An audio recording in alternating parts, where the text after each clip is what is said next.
200 సంవత్సరాలు దగ్గరగా 198వ జయంతిది 198వ జయంతిని జరుపుకుంటున్నాం. 200 ఏళ్ళు దగ్గరగా ఉద్భవించినటువంటి వ్యక్తిని స్మరించుకోవటం. ఆయన చనిపోయి 135 సంవత్సరాలు అవుతుంది ఇప్పటికీ. అయినా ఆయన ఆశయాలు నెరవేర్చబడలేదని చెప్పి సొసైటీలో సామాజిక అణచివేతలు సమాజంలో ఉన్నాయని చెప్పి జ్యోతిబా పూలే ఆశయాలు ఇంకా సాధించబడలేదనేది నా ప్రగాఢమైనటువంటి విశ్వాసం. ఎందుకంటే కొన్ని ప్రాంతాల్లో కుల వివక్షత తీవ్రంగానే ఉంది. ఈనాటికి కులరహిత సమాజం ఏర్పాటు కావాలని చెప్పి ఈరోజు రాష్ట్రంలో అన్ని కులాలు ఒకటే, అన్ని మతాలు గౌరవించబడాలి అనే సిద్ధాంతంతో ప్రతి ఒక్కరిని ఆ రోజు జ్యోతిబా పూలే యుక్త వయసులో ఉన్నప్పుడు సమాజంలో ఉన్నటువంటి అసమానతల్ని శూద్రులు అతి శూద్రులు అనే సిద్ధాంతం ఏదైతే ఉందో అతి శూద్రులకి మరి ఏదైతే సమాజంలో గౌరవించబడకుండా ఊరికి దూరంగా వెలుపల మనిషిని మనిషిగా గౌరవించని సమాజంలో ఆయన ఆ రోజు చేసినటువంటి సంస్కరణలు, ఆ రోజులో విద్యా వ్యాప్తికి ఆయన కృషి చేశాడు. మనుషులంతా ఒకటే, ఇది మనుషులు పెట్టుకున్నటువంటి వ్యవస్థ.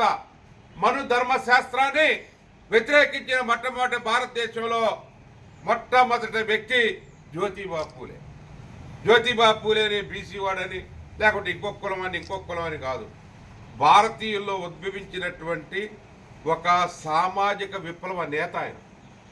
అన్ని కులాలు సమానమే అని చెప్పి కులరహిత సమాజం కోసం పోరాడేటువంటి వ్యక్తికి కులాన్ని ఆపాదించడం, బీసీ నాయకుడు అంటాం, లేకుంటే దళితుల నాయకుడు అంటాం. మొట్టమొదటి దళిత అనే పదాన్ని తీసుకొచ్చాడు, శూద్రులు అనే పదాన్ని రూపుమాపి అణగారిన వర్గాన్ని దళితులు అని మొట్టమొదట పిలిచినటువంటి వ్యక్తి ఆయన. అనేక సాహిత్య కృషి చేసి గులాంగిరి అనే పుస్తకాన్ని రచించి వర్ణ వ్యవస్థలో ఉన్నటువంటి అసమానతల్ని తీసివేయాలని కులరహిత సమాజం కోసం పోరాడినటువంటి వ్యక్తి. ఆ వ్యక్తి యొక్క 198వ జయంతిని మనం జరుపుకుంటా ఉన్నాం ఈరోజు. అందుకనే జగన్మోహన్ రెడ్డి గారు సమాజంలో ఉన్నటువంటి అన్ని వర్గాలకి సమానత్వం సాధించాలని చెప్పి సంక్షేమ కార్యక్రమాలని, అనేక సంక్షేమ కార్యక్రమాలు పేదలకి డీబీటీ అనే స్కీమ్ ద్వారా 5 సంవత్సరాల్లో 173,000 కోట్ల రూపాయలు, లక్షల కోట్ల రూపాయలు ప్రజలకి పంచి సమానత్వం సాధించడానికి కృషి చేసినటువంటి వ్యక్తి. ఈరోజు వైఎస్ఆర్ పార్టీ ఈ యొక్క జ్యోతిబా పూలేని గౌరవించుకుంటున్నాం.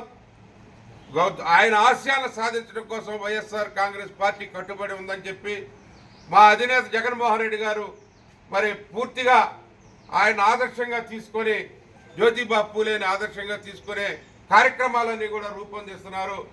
కులరహిత సమాజాన్ని నిర్మించాలని ఆయన కృషి చేస్తూ ఉన్నారు.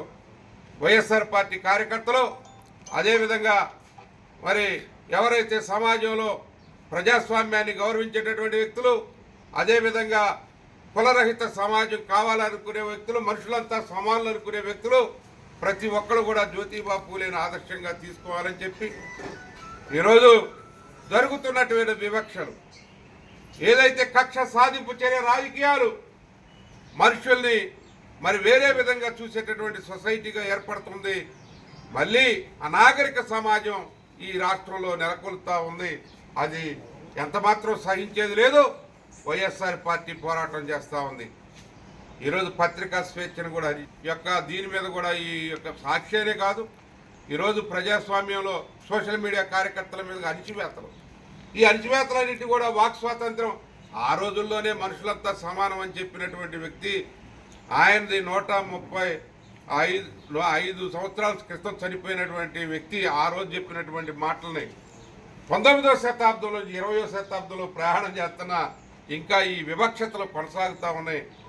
వైఎస్ఆర్ పార్టీ వివక్షతలకు వ్యతిరేకంగా పోరాటం చేస్తుంది జగన్మోహన్ రెడ్డి గారి నాయకత్వంలో అని చెప్పి తెలియజేసుకుంటూ ఈరోజు జరుగుతున్నటువంటి అణచివేతలకి తగిన మూల్యం ఈ యొక్క కూటమి ప్రభుత్వం చెల్లించుకోక తప్పదని చెప్పి తెలియజేసుకుంటూ సెలవు తీసుకుంటా ఉన్నాను.